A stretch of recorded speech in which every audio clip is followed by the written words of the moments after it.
Redefined is hosted by me, Zainab Salbi, and brought to you by Find Center, a search engine for your soul.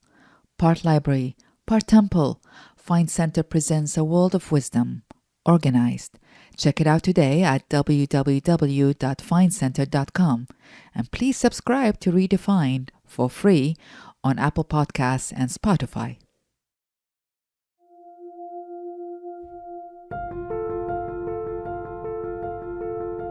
What's most important about life?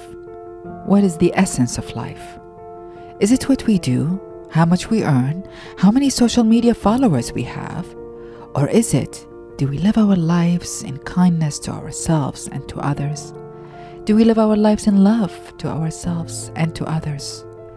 In nearly losing my life, I was confronted with these questions, and it led me to the conversations that make up Redefined, about how we draw our inner maps and the pursuit of meaningful personal change.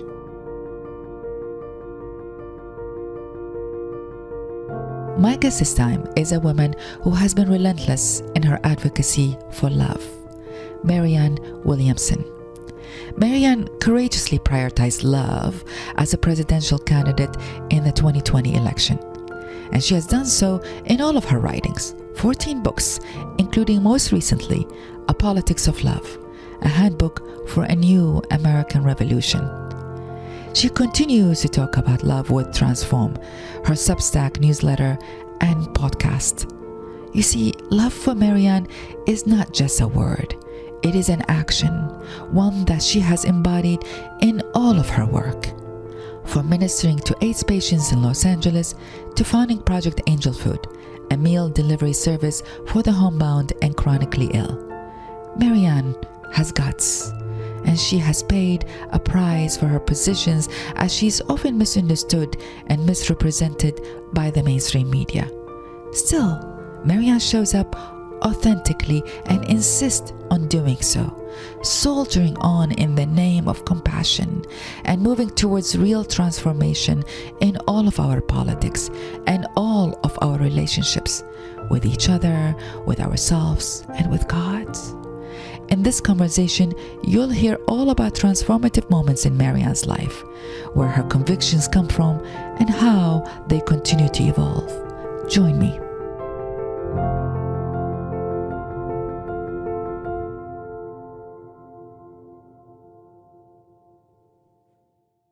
Thank you so much for joining in this conversation. And I want to give you a context for it because, as you know, I'm an activist. I'm a humanitarian. I am a women's rights activist all my life. And yet this podcast is actually not about that, believe it or not. The idea of it came out of a turning moment in my life that happened 2 years ago, where I moved from my warrior self into the ICU, into thinking that I'm actually going to I was struggling for my last breath, for just breath. And in that struggle for breath, everything about life changed for me. You had something often referred to as a eureka experience. You had one event where everything became blazingly clear. That is one model of spiritual transformation. But there's another model, which has to do with slow, steady, gradual maturation. One isn't more important or more relevant than the other.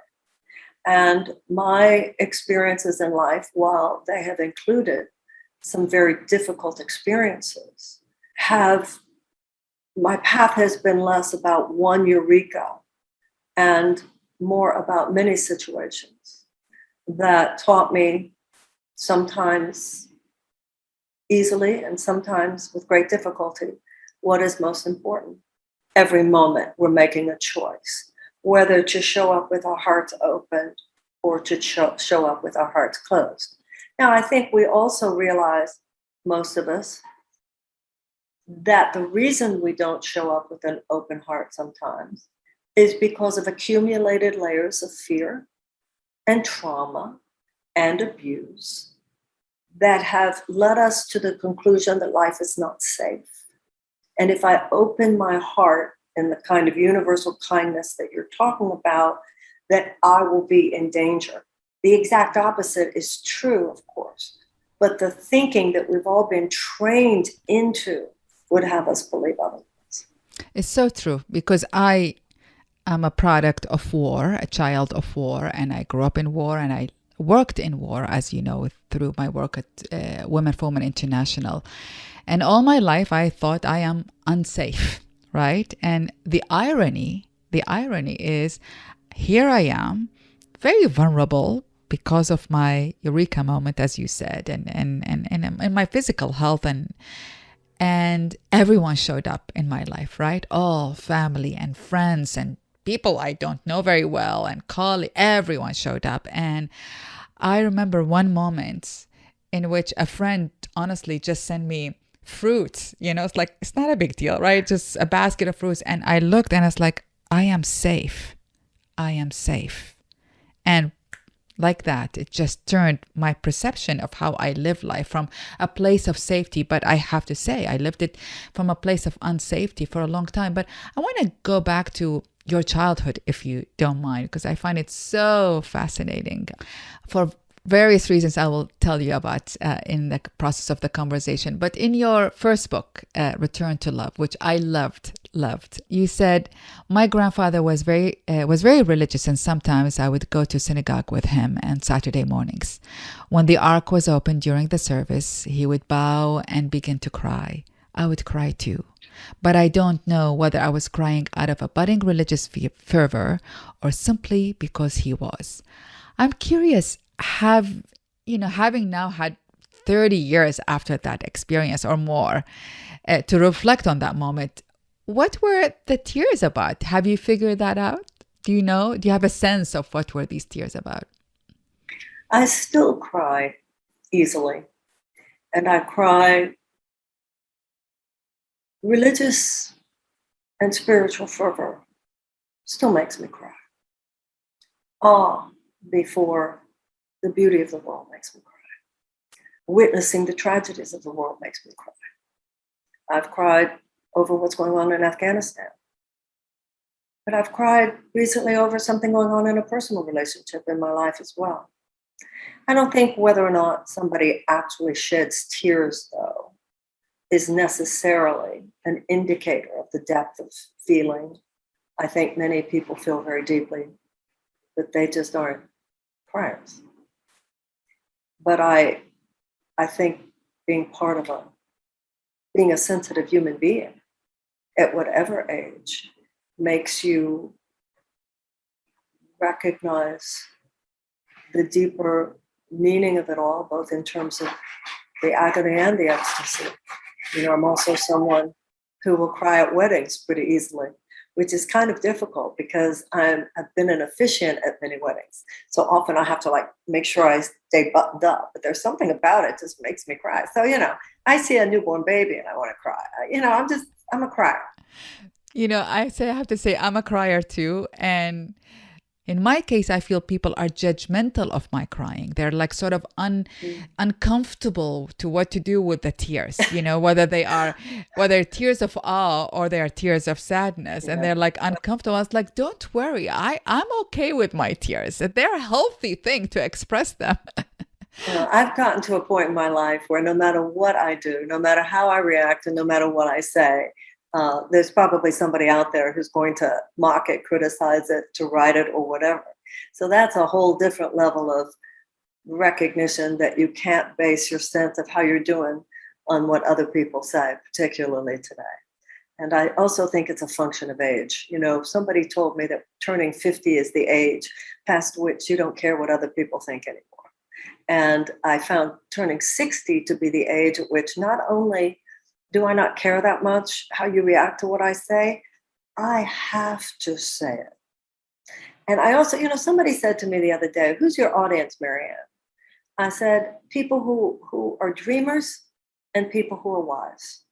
And that's why I often find myself in my most intense relationships with people who are young and people who are older. People who are young, who are still young enough to feel it all, and dream about what's possible, and people who are old enough to be wise and to not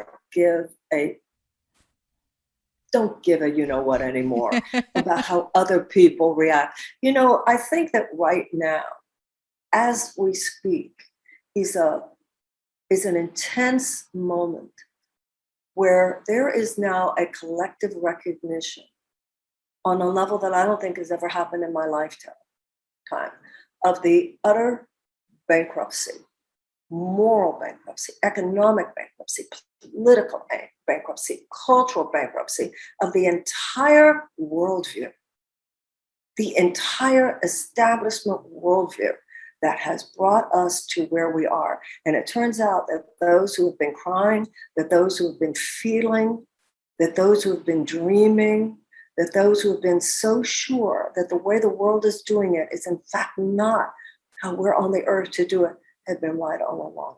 I feel that strongly. And I think that it's our job now to say it, as you're doing, as you are recognizing that what you saw, that it's all about being kind.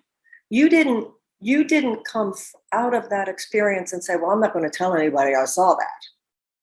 You didn't come out of that experience and say, oh, well, let's cover that up. You came out of that experience and said, I'm going to proclaim what I saw. And that's where I think we all are. Not only that we have seen something that runs counter to the thinking of the world, but that we are going to proclaim it because it is the only chance that the world has. And I don't think it's an accident that it's women who are making that claim. Oh, I absolutely agree. I really do believe that this century is going to be the feminine century. And if it doesn't, we are all in trouble, basically. Our survival is at stake. Absolutely. So I do believe and I call it feminine, but it is the feminine rising in all of us. And women have a unique access to that, but men are also part Absolutely. of accessing that feminine power within, or knowledge or wisdom within. You talk about, sort of what you refer to about all of us, there's an awakening about the level of economic corruption and social corruption and all of that. And as you see around the world and in America in the last few years, in the expression of that awakening, also there's anger. And I want to quote something that the New York Times said that you referred to. You said, you have less time for people who think that anger is a productive emotion. Anger, she said, according to the New York Times, is the white sugar of activism.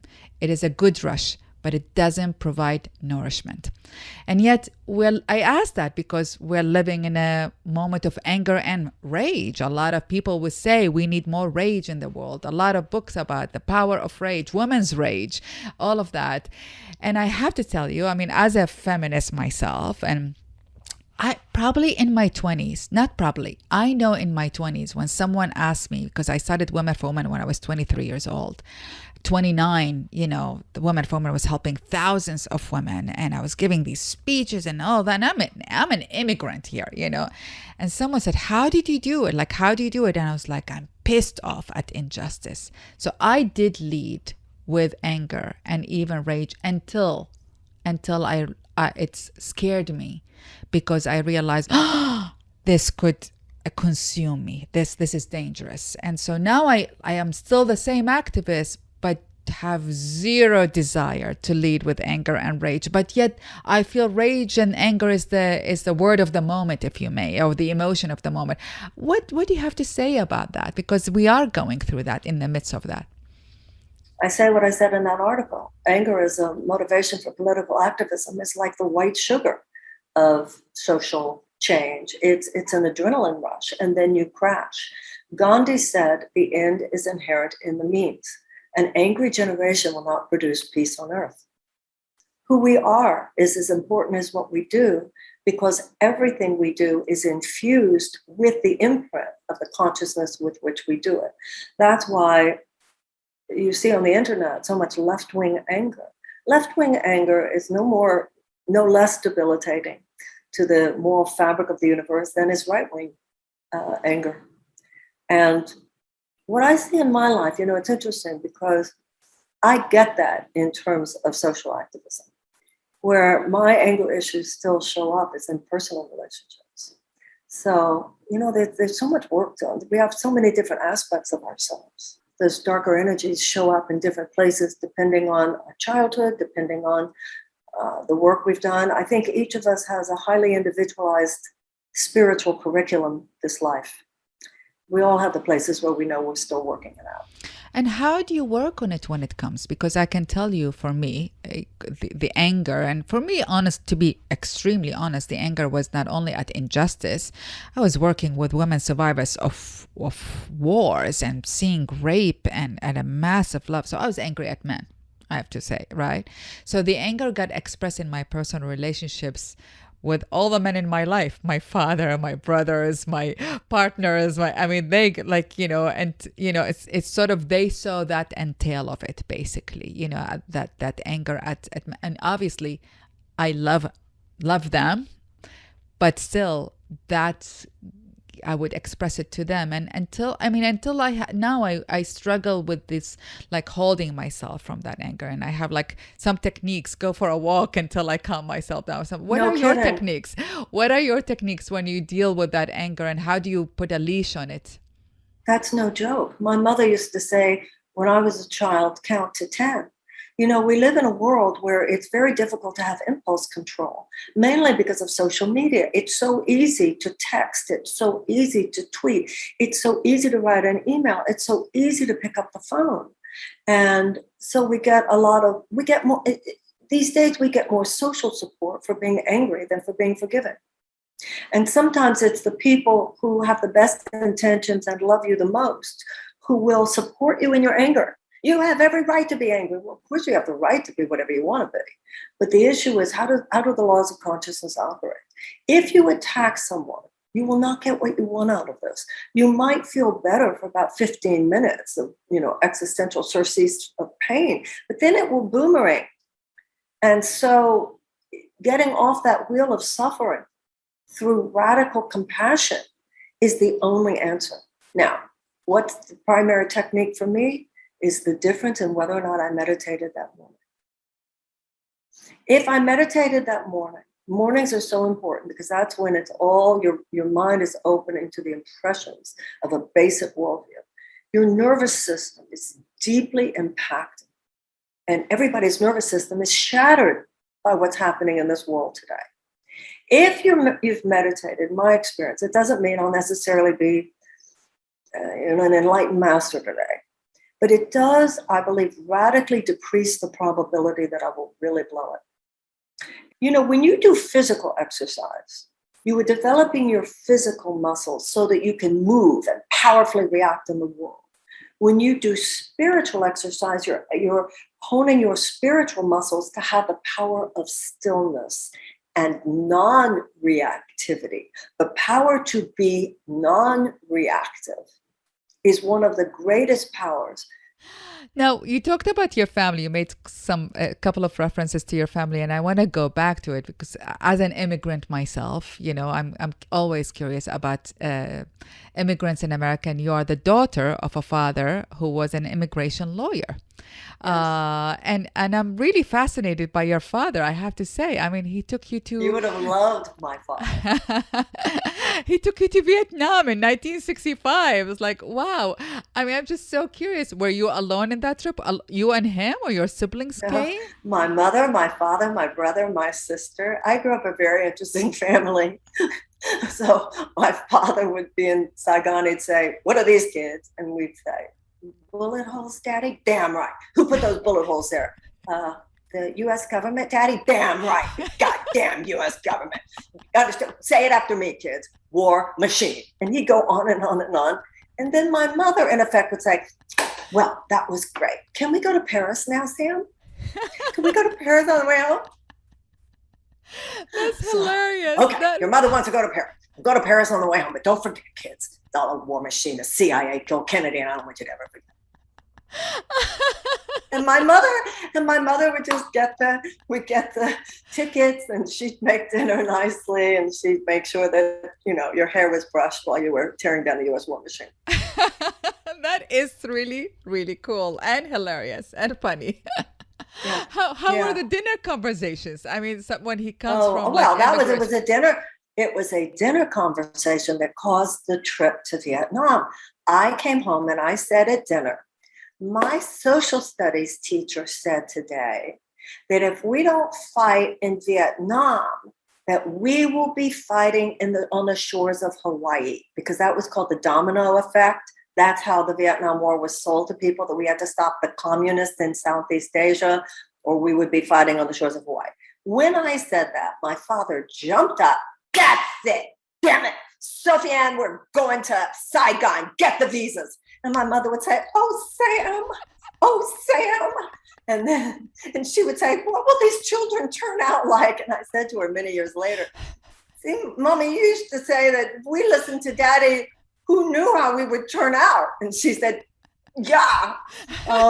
But she got the visas and packed the bags and in a very traditional kind of wifely way. And for all I know, I was wearing white gloves when we landed in Saigon. Amazing. You know what I noticed when, like, now in this conversation and in reading and hearing other interviews, you're really funny. I don't know if anybody talk about your sense of humor. You're really funny. No, people who know me from my lectures, yeah. Okay, so it's a known fact. Okay, because I was like, why is no one talking about her sense of humor? Because so many of the people who are talking about me don't know me and know a stereotype and an image. Does that hurt you? I mean, especially as you went through the presidential election, does that hurt you, like all the misunderstanding and the judgment of you? Like an acid bath. You wake up every morning to see articles, to see things on computer, on television. You can't turn on television that somebody's not. And a lot of it, Zainab, was from women. You know, there's a whole mean girl set out there. And a lot of them are the ones who claim to be the most feminist, to have the most compassion for other women. But I came out of that experience knowing, you know, there's an old cliche, you get bitter or you get better. And I knew that I had a lot of, you were talking about the situation that you went through with your near-death experience and how it took you a year and a half to heal. And I had to take a year to clear. If I didn't allow the emotions that would come from that, it could have really twisted my personality. Bitterness, defensiveness, chip on my shoulder. But at the same time, I didn't want to be someone who wasn't going to tell the truth about what I saw. I don't know if I'm 100% there, but I'm certainly on the right path. And I have only in the last 6 months or so realized in a way that I can't quite articulate. And I said this recently to a friend of mine who lost a political campaign very unfairly. She was done dirty. She was done wrong. And I did share with her, the day will come when you will see the value of having been through it. I can't quite put my finger on why. You know, I think the prayer for every situation is, dear God, somehow may my suffering not have been in vain. May this in some way make me a better person.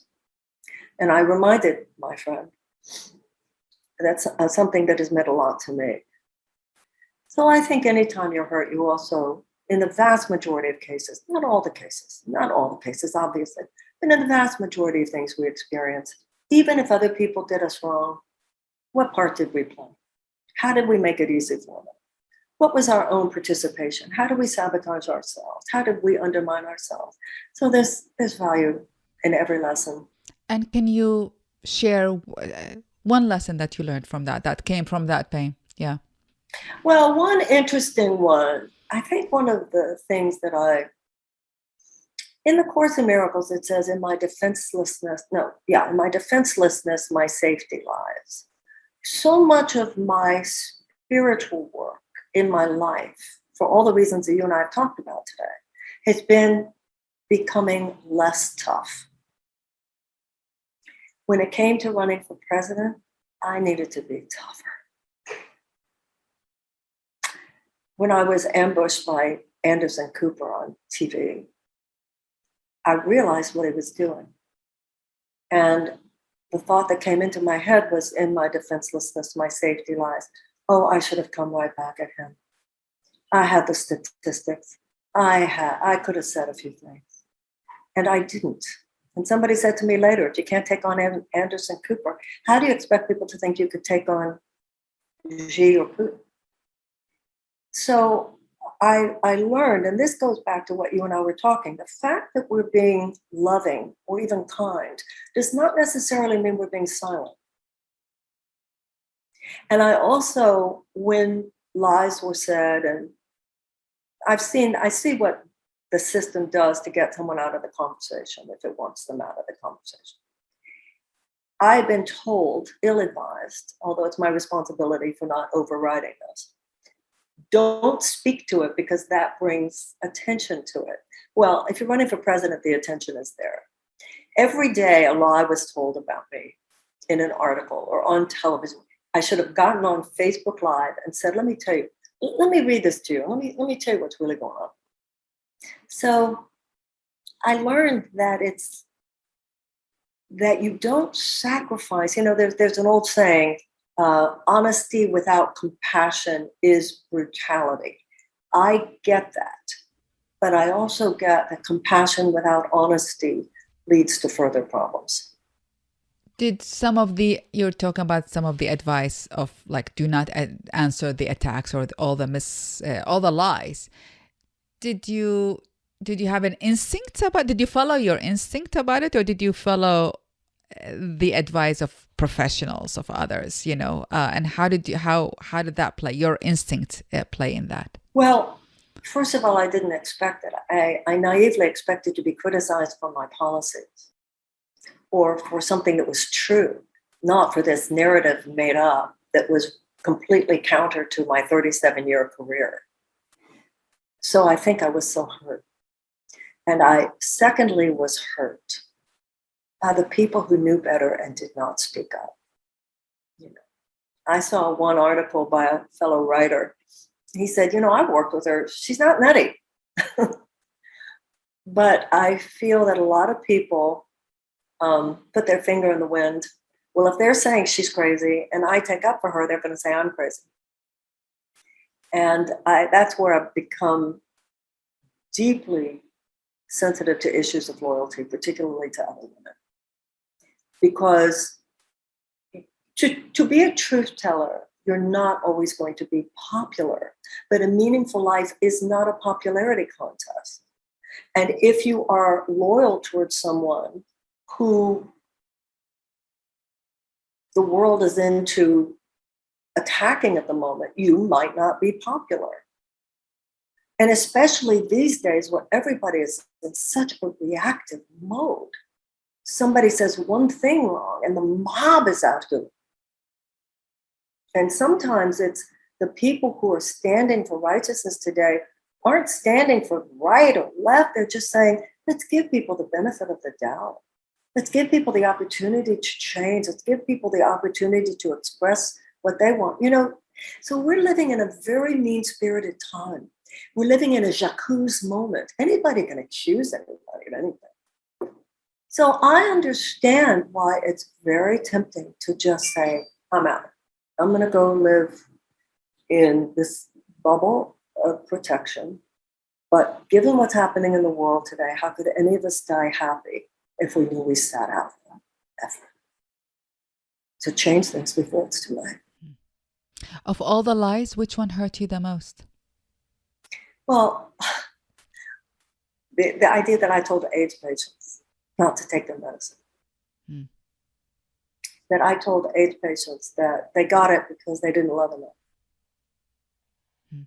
That they could just pray it away and don't take your medicine. That one hurt the most because it's the most deeply untrue and so counter to what we're doing. And you were in service, actually. You were in service. You mentioned women. And interestingly enough, you have a book for women, A Woman's Worth. In it, you wrote, when I told girlfriends I was writing a book about women, most of them said something like this: for us, women who have been to hell and back, how strange that this should be that we should belong to this club, women who have been through hell and back. And my question here, is there a moment when you first came to grips with your worth as a woman? And what sort of hell have you yourself overcome that feels gender specific? Well, I grew up in that wave of feminism in the 1970s where, we were all going to consciousness raising groups and bowing at the feet of Gloria Steinem, which she deserved, well-deserved respect, admiration, and love. So I've always identified with the feminist struggle. That was nothing new for me. That book, A Woman's Worth, was written when I was 40. It was, okay, I'm 40 and this is what I've learned. But it's interesting because that book kind of has a cult following now among women in their early 20s. So what in my generation was this like, oh my God, I'm 40 now and I see this. Women now are like, oh my God, I'm 20 now and I see this. Excellent. It's amazing, actually. Excellent. Yeah, women are putting things together now at a much younger age than we did. That's true of every generation. You stand on the shoulders of the one before you. Absolutely. I mean, that's how it works. And we pass on the information to others, Yeah. Absolutely. Was there a moment that you realized your worth as a woman and owned your voice as a woman? Well, my path has almost been the opposite. My path has been Jung's concept of the father's daughter. I was raised in a generation where fathers with the best of intent were slapping their daughters on the back. I'm so proud of you for this achievement or that, which led me to believe that if I achieved enough, I would be loved. And so I internalized what I think was a kind of faux strain of feminism, where I was tempted to suppress the feminine in the name of feminism.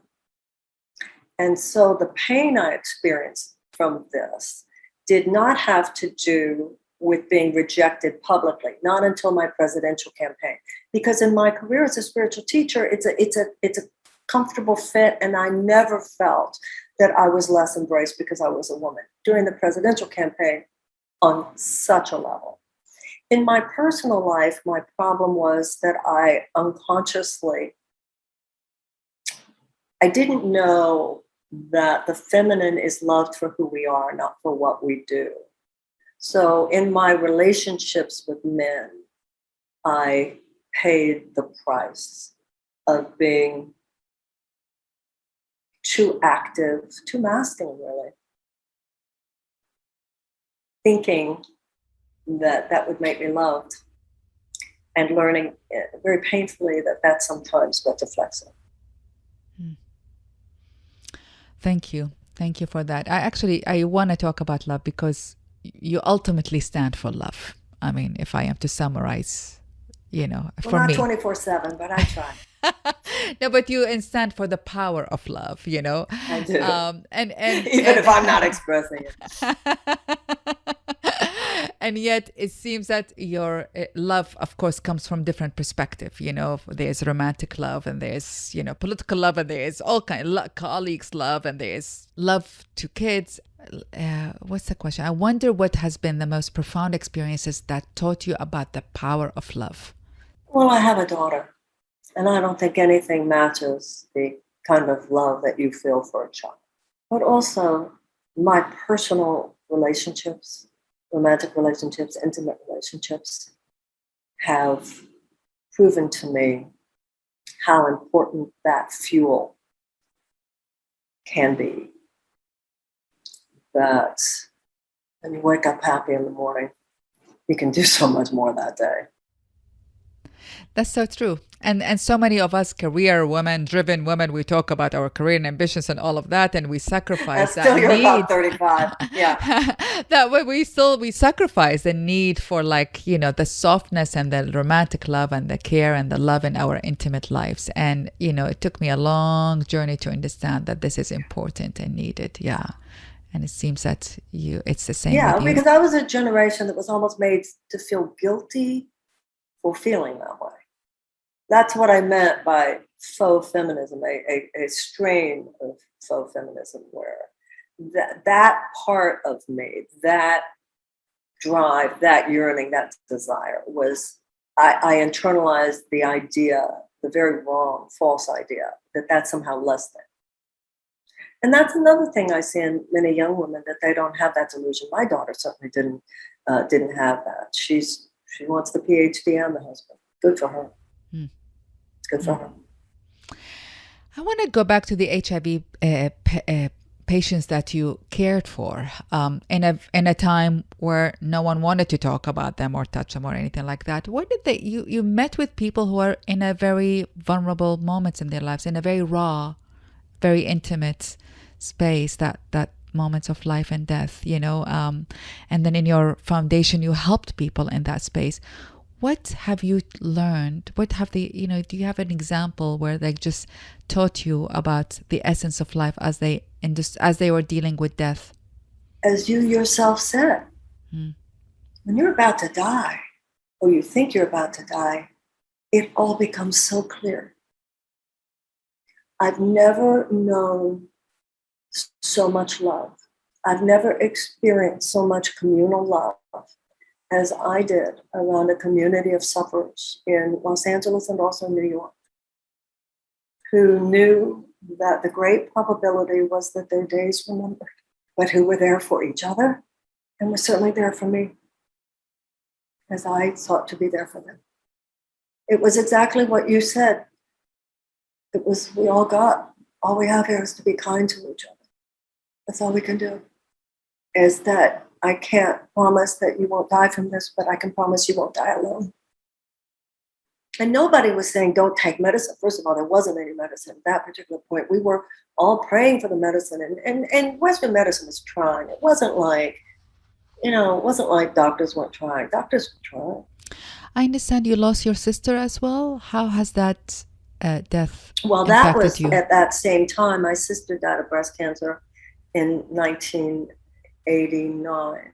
So my initial work, wanting to start a center to be there for people with life-challenging illnesses, did not specifically come out of the fact that so many AIDS patients were at my lectures. It came from my personal experience of my sister's sickness as well. However, when we did our first fundraiser, and I saw all these men, and it wasn't just men. I mean, people, the whole community in Los Angeles, so many people who contracted that virus were actors, directors, producers. Hollywood was saturated with the disease because there were so many talented gay men, particularly, are part of the creative communities in the United States and everywhere for that matter.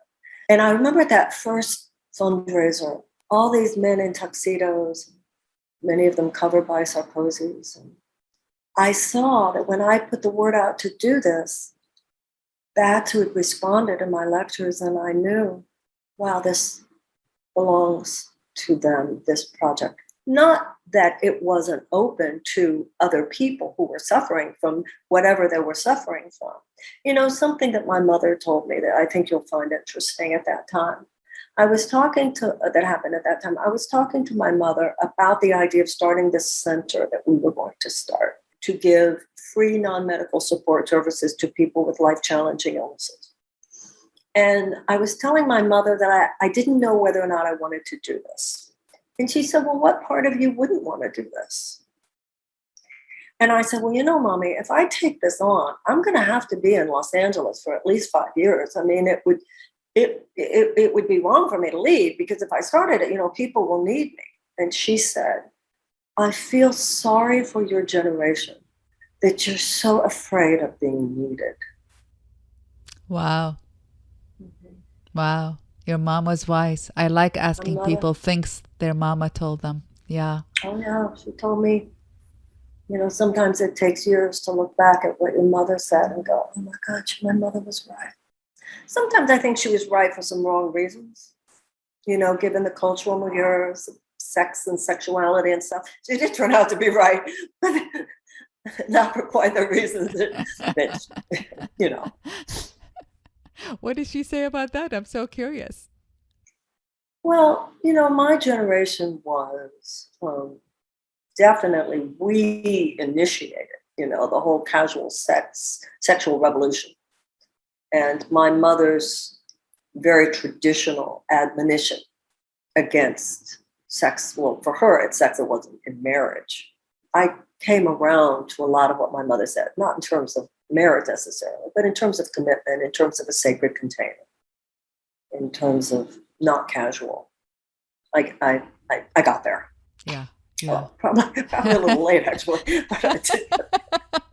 It's so interesting. My mom, I grew up a Muslim in Iraq, a traditional, society. And, you're not supposed to have sex whatsoever except for marriage, during marriage. I mean, so your mom would approve of that. And my mom told me, she said, sex is beautiful, honey.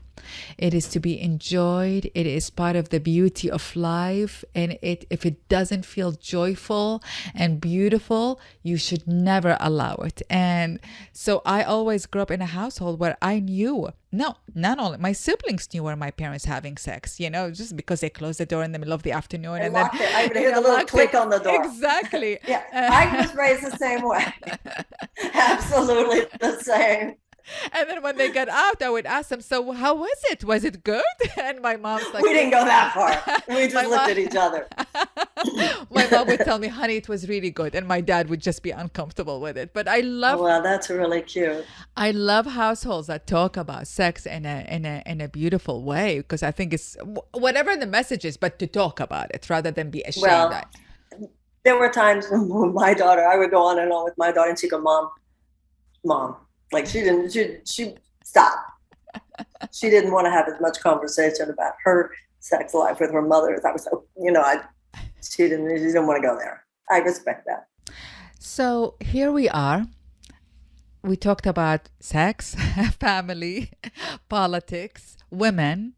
I have some rapid questions to ask you about things that impacted you the most. But before I go there, if I am to say, have you, because it's a year after the election, almost a year, right? Yeah. How are you now? And who is Marianne Williamson now? Who are you now? And do you think you're going to run again for any other election, perhaps? I will run for office again if every part of me says yes, because every part of me said to do it before. I think the thing to avoid will be any part of me that wants to do it only out of this kind of ego-based, I want to do it right the way I did it wrong. You know what I'm saying? Running for president was equal parts exhilarating and brutal. So there are many ways to serve besides running for office. On the other hand, it's a very important way to serve. We'll see. Today, I do understand the Sermon on the Mount, be not anxious for tomorrow will be anxious for itself. I have plenty to do right now.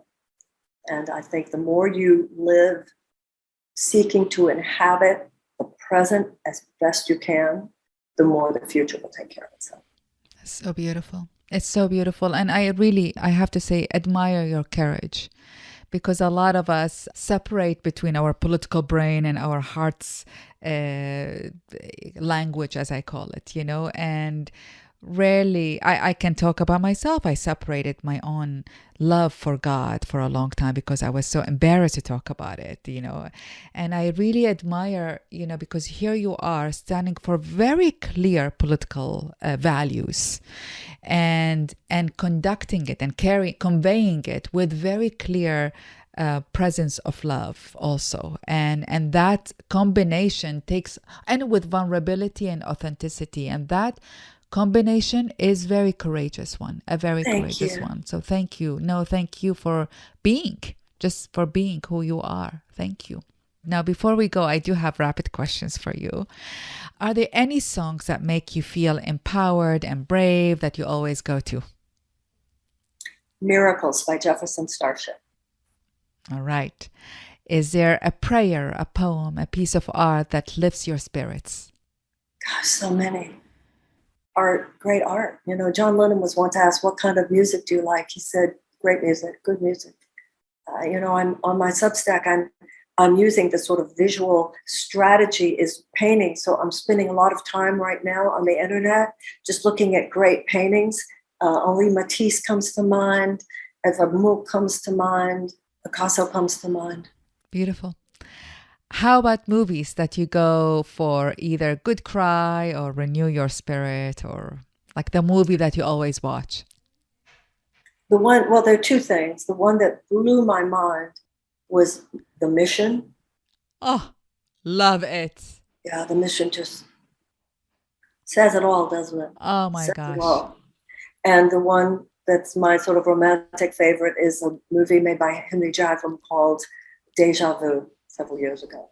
Are there mentors or teachers who have inspired you? I'm sure there are lots, but ones that you can share. Absolutely. Jesus, Buddha, Moses, Buber, Tillich. The book I'm writing right now is about Jesus. The publisher called me and said, we need somebody to write a book about Jesus for non-Christians. I said, I'm your girl. Is there a book, your favorite book, that you go to for solace or strength? Letters to a Young Poet by Roca. Letters to a Young Poet always just seems to me to have infinite wisdom. And I'm into really reading all the old ones again. Like, you know what I'm reading right now again? I'm reading Anna Karenina again. I love it. I know. I'm reading a lot of old classics that you read them very differently at a later time in your life. So true.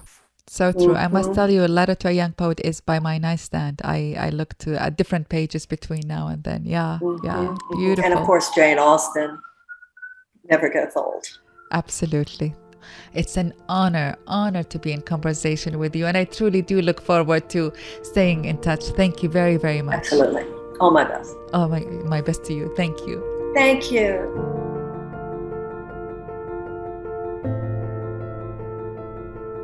That was Marianne Williamson.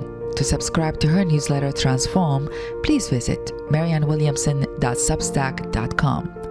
And for transcripts and other resources from this episode, please go to www.findcenter.com/redefined. You can follow Find Center on Instagram at find_center. You can follow me at Zainab Salbi, and you can email me questions about this podcast and your own transformative moments at redefined@findcenter.com. Thank you so much for listening. We'll be back next week for another conversation about life's turning points and lessons learned. My guest will be Movement Genius founder Allison Stoner. Redefined is produced by me, Zainab Salbi, along with Rob Carso, Casey Khan, and Howie Khan at Freetime Media. Our music is by John Palmer. Special thanks to Lauren Sulsky, Neil Goldman, Jen Tardif, Elijah Townsend, Amanda Graber, Carolyn Pincus, and Shara Johnson. Looking forward to seeing you next time.